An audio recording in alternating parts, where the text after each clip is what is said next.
بسم اللہ الرحمن الرحیم ایاک نعبد و ایاک نستعین۔ میں آج اپنے ان سارے پاکستانیوں کا شکریہ ادا کرنا چاہتا ہوں کہ جو آج سڑکوں پہ نکلے، جنہوں نے مظاہرے کیے، پروٹیسٹ کیا، ایک الیکشن کمشنر کے ایک جانبدار فیصلے، ایک سازش کا حصہ بن کے، ایک مافیا کا حصہ بن کے اس نے جو فیصلہ کیا آج، اور جس کی وجہ سے میری قوم سڑکوں پہ نکلی، میں سب کا شکریہ ادا کرنا چاہتا ہوں۔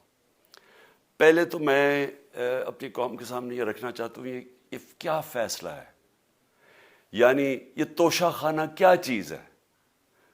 توشہ خانہ وہ ہے کہ جب ملک کا پرائم منسٹر، اس کے وزیر، اس کے آرمی چیف، ان کو جب پریزنٹس ملتے ہیں، جب وہ اقتدار میں ہوتے ہیں، تو جب ان کو تحفے ملتے ہیں، تو یہ جو سارے تحفے ہیں یہ جاتے ہیں توشہ خانہ کے اندر۔ ایک پورا ریکارڈ ادھر قائم کیا جاتا ہے۔ اس توشہ خانہ سے ایک قانون کے تحت آپ فیصلہ کر سکتے ہیں کہ میں ایک آدھی قیمت، ہمارے دور میں آدھی قیمت ہم دے کے ہم وہ خرید سکتے ہیں وہاں سے۔ سارا ریکارڈ اس کا ہے پڑا ہوا ہے توشہ خانہ میں۔ تو یہ جو کیس اس نے کیا ہے، یہ جو کیس کے اوپر فیصلہ دیا ہے، میں آپ ساری قوم کے سامنے اب یہ کہنا چاہتا ہوں کہ جب بھی، اور انشاءاللہ ہم اب جا رہے ہیں عدالت میں آج سب کے سامنے کہنا چاہتا ہوں کہ یہ عدالت کے اندر کیس جائے گا اور اس میں ایک چیز غیر قانونی نہیں نکلے گی، کیونکہ سارا ریکارڈ اویلیبل ہے۔ اور جنہوں نے قانون توڑا ہے، توشہ خانہ کا قانون کس نے توڑا ہے؟ آصف زرداری نے اور نواز شریف نے۔ کیسے توڑا ہے؟ انہوں نے 4 مہنگی گاڑیاں اس توشہ خانہ سے نکالی ہے۔ قانون یہ کہتا ہے کہ آپ گاڑیاں نہیں نکال سکتے، مجھے بھی ملی تھی۔ تو ان کے کیس تو سنے نہیں، ان کے 10 سال سے کیس پڑے ہوئے جو انہوں نے یہ گاڑیاں غیر قانونی طور پہ نکالی تھی۔ اور وہ جو کہ سارے میرے وکیل نے آج قوم کے سامنے بتایا کہ سارا ریکارڈ اویلیبل ہے، اس کے اوپر اس نے یہ فیصلہ کیا۔ تو پہلے تو ہم جائیں گے انشاءاللہ عدالت میں، لیکن میں اس الیکشن کمشنر کے اوپر اپنی قوم کے سامنے اس کا ذرا اصلیت رکھنا چاہتا ہوں۔ یہ وہ آدمی ہے جو پچھلے 2.5 سال سے ہمارے خلاف فیصلے دے رہا ہے۔ 8 یا 9 دفعہ اس نے ہمارے خلاف فیصلہ دیا، ہم عدالت میں گئے اور عدالت نے اس کے فیصلے اوور ٹرن کر کے ہمارے حق میں فیصلے دیے، کیونکہ اس کے جو فیصلے تھے وہ غیر جانبدار نہیں تھے۔ ہم ای وی ایم مشینز کے اوپر کوشش کرتے رہے کہ اس ملک میں صاف اور شفاف الیکشن ہو، 2 سال کوشش کرتے رہے۔ اس الیکشن کمیشن نے پیپلز پارٹی اور نون لیگ کے ساتھ مل کے وہ نہیں ہونے دیا۔ ہم نے عدالت میں گئے کہ جو سینٹ کے اندر پیسہ چلتا ہے، سینٹ کے الیکشنز کے اندر، کہ وہ ووٹ ویریفائبل ہونی چاہیے، یعنی لوگوں کو پتہ ہونا چاہیے کہ آپ کے ایم پی کدھر ووٹ ڈال رہے ہیں۔ ہم سپریم کورٹ میں گئے، سپریم کورٹ میں اجازت دے دی کہ ووٹ ویریفائبل ہونی چاہیے، اس نے روک دی۔ اس کے بعد یوسف رضا گیلانی کا بیٹا پیسے دیتے ہوئے پکڑا گیا ووٹ خریدتے ہوئے، اس نے کوئی ایکشن نہیں لیا۔ یہ اس نے جب ہمارا یہ ابھی جو آڈیو لیکس ہوئی ہے، اس کے اندر کیا چیز آئی ہے سامنے؟ آڈیو لیکس میں یہ سامنے آئی کہ نون لیگ کے ساتھ بیٹھ کے یہ فیصلے کر رہا تھا کہ کون سے حلقے ہمارے کمزور ہیں اور کدھر پی ڈی ایم کی ووٹ جو تھی ہمارے حلقوں سے دگنی تھی۔ اس نے ان کے ساتھ بیٹھ کے فیصلے کیے۔ یہ جو ابھی حال ہی میں الیکشن ہوئے ہیں، اسی الیکشن کمیشن نے، اس نے پہلے بھی جب پنجاب کے بائی الیکشن ہوئے تب بھی پوری الیکشن کمیشن کی مشینری نے ان کی مدد کی، اور اس کے گورنمنٹ بھی پنجاب میں انہی کی تھی، گورنمنٹ کی مشینری نے بھی پوری مدد کی۔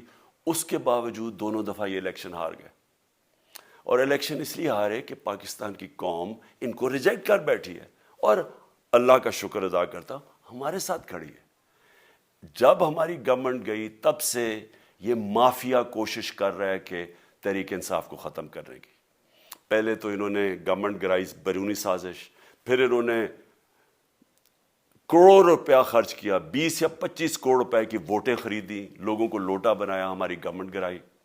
اس کے بعد جب ہم نے مظاہرہ کیا، پرامن مظاہرہ، آئین اور قانون میں رہتے ہوئے، ہمیں آئین اجازت دیتا ہے پرامن احتجاج کرنے کی، ہم نے پرامن احتجاج کرنا تھا۔ انہوں نے جس طرح ایک بیرونی جو آج بھی وہ سائفر اویلیبل ہے جس میں واضح ہے کہ ان کو باہر سے مل کے انہوں نے ایک گورنمنٹ گرائی تھی.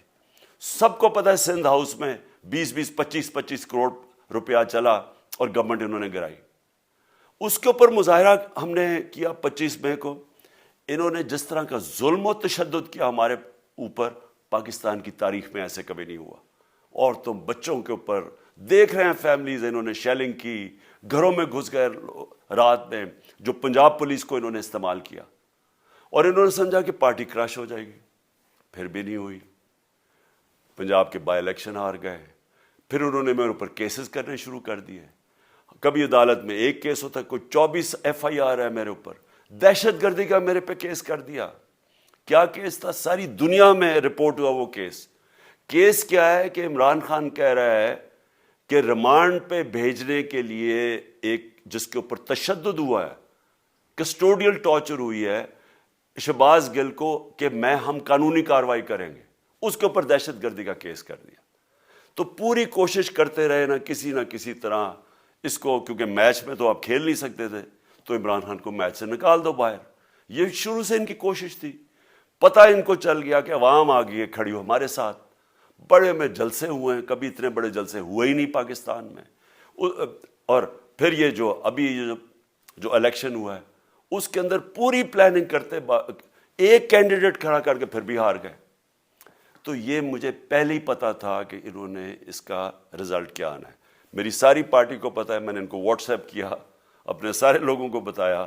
مجھے کل رات میں نے سب کو بتا دیا کہ اس نے ڈسکوالیفائی کرنا ہے, کیونکہ یہ اس سازش کا حصہ ہے, یہ مافیا کا حصہ ہے. اور مافیا کیا کوشش کر رہی ہے, یہ ذرا ساری قوم سن لو. جو پاکستان کی سب سے بڑی پارٹی ہے, جو فیڈرل پارٹی ہے, باقی پارٹیز تو اب صوبائی پارٹیز رہ گئی ہیں, چھوٹی سکڑ کے ہو گئی ہیں فیملی پارٹیز. جو سارے ملک کے اندر ایک فیڈرل پارٹی ہے, اس کو ختم کرنے کی کوشش کر رہے ہیں. اور یہ میں پھر سے اس ملک کی تکلیف دے جو ہمارا تاریخ کا حصہ تھا, جب ایسٹ پاکستان ہمارے سے علیحدہ ہوا, کیا ہوا تھا؟ جو پارٹی کو سب سے بڑا مینڈیٹ ملا اسی پارٹی کو ختم کرنے کی کوشش کی. ملک کا جو ہوا وہ تاریخ کا حصہ ہے. یہ پھر کوشش کر رہے ہیں کہ ایک پارٹی جو ساری فیڈریشن کو اکٹھا رکھ سکتی ہے, اسی پارٹی کو ختم کرنے کی کوشش کر رہے ہیں کہ جناب عمران خان کو کسی طرح ڈسکوالیفائی کرے اور پھر الیکشن ہو. اور پھر مجھے اور نواز شریف کو ایک ہی طرح دکھایا جا رہا ہے کہ اچھا جی عمران خان بھی ڈسکوالیفائی ہو گیا تو نواز شریف بھی ہو گیا. نواز شریف اس ملک کا بڑا مجرم ہے. 30 سال سے چوری کر رہا ہے اس ملک کا پیسہ باہر. بڑے بڑے محلات ہیں اس کے اور اس کے بچوں کے باہر. ایک رسید نہیں دکھا سکتا کہ پیسہ کدھر سے آیا. میں نے کرکٹ کھیلتا تھا تو میں نے ایک فلیٹ خریدا. میں تو پبلک آفس ہولڈر بھی نہیں تھا. 34-35 سال پہلے میں نے فلیٹ خریدا جب کرکٹ کھیلتا تھا. اس کے باوجود میں نے 8 مہینے عدالت کے اندر ایک رسید بتائی کہ مجھے کدھر سے انکم آئی, کدھر سے آمدنی آئی, اور باہر سے حلال کے پیسے کی جو میں نے جو خرچہ جو خریدا فلیٹ, اس کو جب بیچا بینک کے تھرو پاکستان میں پیسہ لے کے آیا, اپنے ملک میں پیسہ لے کے آیا. اس کی بھی منی ٹریل تھی. عدالت نے مجھے صادق اور امین کہا, اور مجھے مقابلہ اس آدمی سے کر رہے ہیں جو اربوں روپے کی پراپرٹیز لے کے بیٹھا ہوا ہے. کبھی کوئی جھوٹ بولتا ہے کہ جی مجھے قطری خات کے جی قطری نے پیسے دے دیے, کبھی وہ کہتا ہے یہ ہیں وہ ذرائع, وہ فیل ہو جاتا ہے. وہ بیٹی کہتی ہے میرے لندن تو چھوڑو پاکستان میں کوئی پراپرٹی نہیں, اور پھر پراپرٹی نکلا. یعنی جو بتائی نہیں